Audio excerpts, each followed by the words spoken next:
Hi, నేను ఇప్పుడు tea పెట్టబోతున్నాను చూడండి. వాటర్ 1/3. ఇందులోనే చూడండి కొంచెం అల్లం, జింజర్.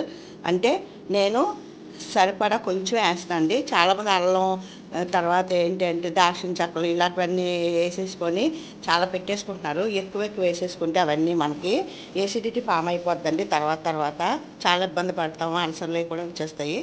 దాంట్లో నేను జాగరి ఇంతకుముందు హనీ వేసేదాన్నండి. హనీ వేస్తే ఏమైందంటే నాకు చాలా వారికి చేసేసేది. అప్పటి నుంచి నేను జాగరి వేసుకొని బెల్లం వేసుకొని చేసుకుంటున్నాను. ఇందులోనే కొంచెం పుదీనా ఇవ్వండి.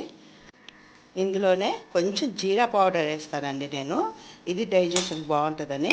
మీరు జీరా కూడా వేసుకోవచ్చు. నా దగ్గర జీరా పౌడర్ ఉంది, జీరా పౌడర్ వేసుకుంటున్నాను.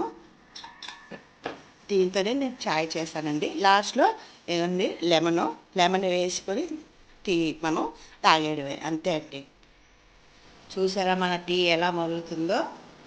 ఇదిగోండి మన చాయ్ 1/3 మనం వేసాం కదా, హాఫ్ కప్ అయిపోయింది. ఇప్పుడు మనం ఇందులో నిమ్మకాయ పిండుకుంటున్నాము. టేస్టీ రాగి అండ్ పుదీనా అండ్ జింజర్ చాయ్ మనకి రెడీ అయిపోయిందండి. ఇంతండి.